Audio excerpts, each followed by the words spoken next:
Hello everyone, this is part 3 of class 9th NCERT Civics chapter 2 Constitutional Design।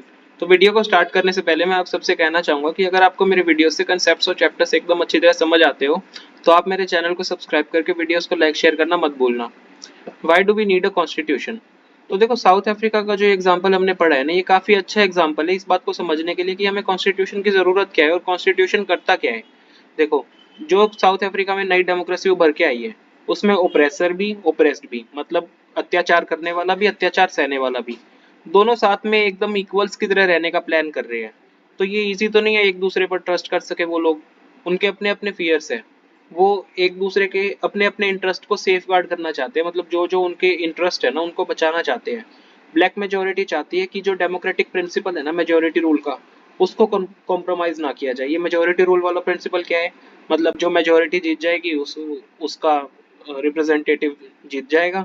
Majority rule मतलब हर एक के पास एक vote हो, एक पर्सन का एक वोट माना जाए। ये जो प्रिंसिपल है ये मेजोरिटी रूल होता है। वो एक तरह से चाहते हैं कि सोशल और इकोनॉमिक राइट्स उनको एकदम अच्छी तरह से मिल जाए, वो खुश हो जाए इस तरह के राइट्स पाकर। और वाइट माइनॉरिटी क्या चाहती है? वाइट माइनॉरिटी चाहती है कि जो उनको प्रिविलेजेस और प्रॉपर्टी है ना उनकी, उसको प्रोटेक्ट कर सके वो अब इस नए कॉन्स्टिट्यूशन नई डेमोक्रेसी में। तो देखो, दोनों पार्टीज के बीच में काफी लॉन्ग नेगोशिएशंस हुई और उसके बाद वो दोनों एक कॉम्प्रोमाइज पर एग्री कर जाते हैं। वाइट्स जो है ना वो एग्री कर जाते हैं मेजोरिटी रूल के प्रिंसिपल को लेकर, और कि वन पर्सन वन वोट, इन सब बातों को वाइट्स मान जाते हैं। और वो ये भी मान ले कुछ जो बेसिक राइट्स पुअर को मिलने चाहिए, वर्कर को मिलने चाहिए ना, वर्कर्स को, वो उनके लिए भी मान जाते हैं वाइट्स। और ब्लैक्स जो है, ब्लैक्स भी मान जाते हैं कि मेजोरिटी रूल बिल्कुल एब्सोल्यूट टाइप का नहीं होने वाला। वो मान जाते हैं कि मेजोरिटी जो मेजोरिटी होगी ना वो वाइट माइनॉरिटी की प्रॉपर्टी को नहीं लेने वाली। ब्लैक्स इस बात को मान जाते हैं। तो ये कॉम्प्रोमाइज जो था वो इजी तो नहीं था, लेकिन इस कॉम्प्रोमाइज को इम्प्लीमेंट कैसे किया गया? हालांकि उन दोनों ने किसी तरह से एक दूसरे के ऊपर ट्रस्ट कर लिया है, लेकिन इसकी क्या गारंटी है कि ये ट्रस्ट जो है फ्यूचर में टूटेगा नहीं?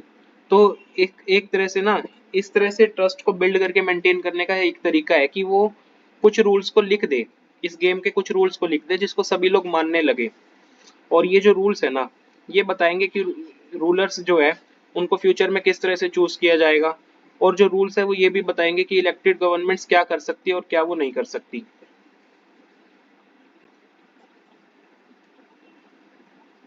और फाइनली यही रूल्स जो है ना वो सिटीजन्स के राइट्स को भी डिसाइड करेंगे।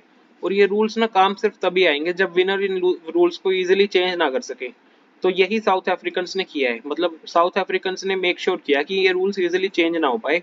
वो कुछ बेसिक रूल्स को तो मान गए, लेकिन वो ये भी मान गए कि ये रूल्स जो है ना वो सुप्रीम होंगे। जो गवर्नमेंट है ना वो इन रूल्स को इग्नोर नहीं कर सकेगी, वो रूल्स जो है सुप्रीम होंगे, वो बेसिक रूल्स जो है। और इन्हीं सेट ऑफ बेसिक रूल्स को कहते हैं कॉन्स्टिट्यूशन।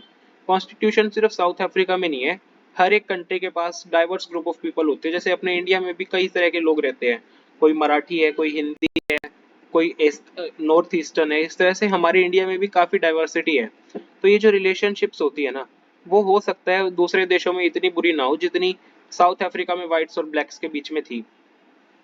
लेकिन पूरे वर्ल्ड में ना ओपिनियन और इंटरेस्ट को लेकर डिफरेंसेस तो जरूर देखने को मिलते हैं।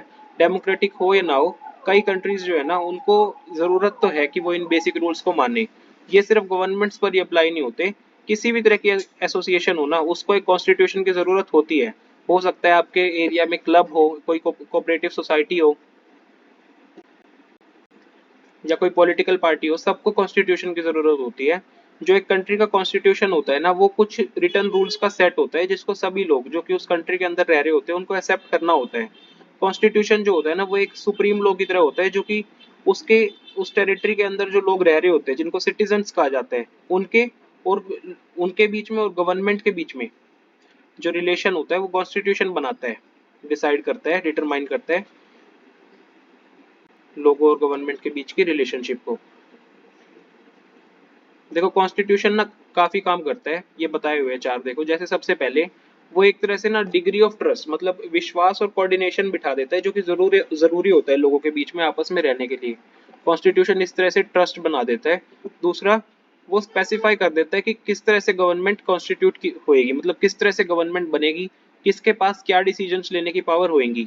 और तीसरा, वो लिमिट्स बता देता है और पावर बता देता है गवर्नमेंट की, लिमिट्स और पावर बता देता है गवर्नमेंट की, और हमें बताता है कि सिटीजन्स को क्या राइट्स मिले हुए हैं, सिटीजन के क्या राइट है। फोर्थ, वो ना लोगों की एस्पिरेशन को दर्शाता है, लोगों की जो इच्छा है कि एक अच्छी सोसाइटी बन जाए, अच्छी सोसाइटी हम बनाए, इस तरह की एस्पिरेशंस को भी दिखाता है। तो सभी कंट्रीज जिनके पास कॉन्स्टिट्यूशन है ना, ये नेसेसरी नहीं है कि वो डेमोक्रेटिक हो, लेकिन देखो जो भी कंट्रीज डेमोक्रेटिक है उनके पास कॉन्स्टिट्यूशन जरूर होगा। इस बात को ध्यान से एक बार फिर से समझ लो कि जो कंट्रीज कॉन्स्टिट्यूशन जिन कंट्रीज के पास है, ये जरूरी नहीं है कि कॉन्स्टिट्यूशन होने से कंट्री डेमोक्रेटिक हो जाएगा, लेकिन इतना जरूर है कि अगर कोई कंट्री डेमोक्रेटिक है तो उसके पास कॉन्स्टिट्यूशन जरूर ही होगा। तो देखो जब ना ग्रेट ब्रिटेन के अगेंस्ट वॉर करके अमेरिकन ने अमेरिकन इंडिपेंडेंट हो गए थे ना, तब उन्होंने खुद को एक कॉन्स्टिट्यूशन दिया था। ग्रेट ब्रिटेन के अगेंस्ट वॉर करके अमेरिकन जब इंडिपेंडेंट हुए, उन्होंने खुद को कॉन्स्टिट्यूशन दिया। तो इस रेवोल्यूशन के बाद ही ना जो फ्रेंच लोग थे, फ्रेंच लोगों ने भी डेमोक्रेटिक कॉन्स्टिट्यूशन को अप्रूव कर दिया। तो इस तब से ही ना ये चीज प्रैक्टिस में आ गई है सभी डेमोक्रेसीज में कि एक रिटर्न कॉन्स्टिट्यूशन हमारे पास होगा। ये चीज मतलब प्रैक्टिस में आ गई है कि सभी डेमोक्रेसीज के पास एक रिटर्न कॉन्स्टिट्यूशन होगा इन सब चीजों के बाद। तो इसी के साथ हम चैप्टर के इस वाले पार्ट को कंक्लूड करते हैं। चैप्टर के आगे के आने वाले इससे सब्सिक्वेंट पार्ट्स में हम करते रहेंगे। Thank you.